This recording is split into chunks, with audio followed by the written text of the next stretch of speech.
All right, so this video is more into response to a video I posted a few days ago about uh, can you catch colds from cold air?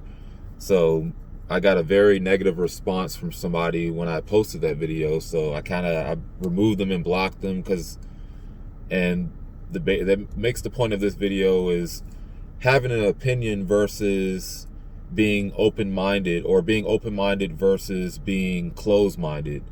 Now, we all have our own opinions. Everybody has an opinion, but the thing with opinions is that they're anecdotal, and if you don't know what the word anecdotal means, it means according to your own experience. So just because it's your opinion doesn't make it as something as being right. Everybody has an opinion of something, but it can be true to you, which means that it's subjective. That means it's true to you, but does not always necessarily mean it's true to someone else. That's why any video that I post, I go by being more so I do my research. I read articles, I read different reports, I watch documentaries. So a lot of the things I report on about getting colds or virus transmission and eating healthy, which is one of my favorite topics, is talking about how to eat well and take care of your body. I read all that stuff on scientific research and evidence. I don't just go based off my own opinion, because my opinion can be skewed to what just works for me.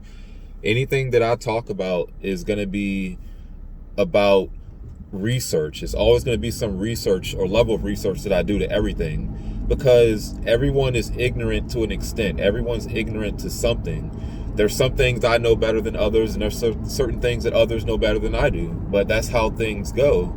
But you should always be open-minded. You should always be able to learn and to learn from others. If you have your own opinions, but then you're easily offended when someone has their own opinion back, then that's being closed-minded. I mean, I've seen that happen to many people, even just on Facebook. They'll have their own opinion, and then when someone disagrees with you, they automatically get upset or in their feelings. I'm like, you can't, just because you believe something doesn't mean it's always going to be right. Now, like I said, that's the problem with having an opinion, though. You're not going to be right, and generally it's just going to be off your own account. It's anecdotal. So anytime you want to prove your case or your point with anybody or spread knowledge, you should do it from a factual standpoint. Have some research, have some evidence to support what you're thinking or what you're believing. I mean, that's the best way to learn anyway. It's not by opinion, but by facts. What really is. An opinion's not always factual. It might be true just to you or some other ratio of people in the world.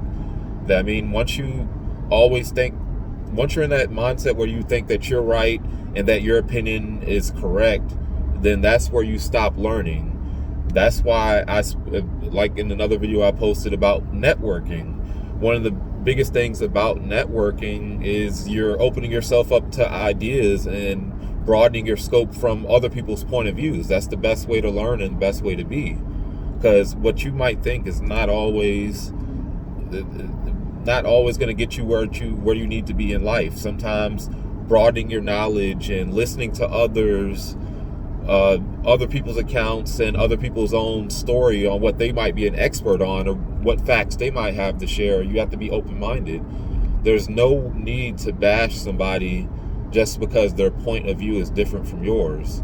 That's why I stress, you can have your opinions, that's great, that's fine, but always learn to look on the other side of looking at the facts and what might be true versus your opinion, which might not be right.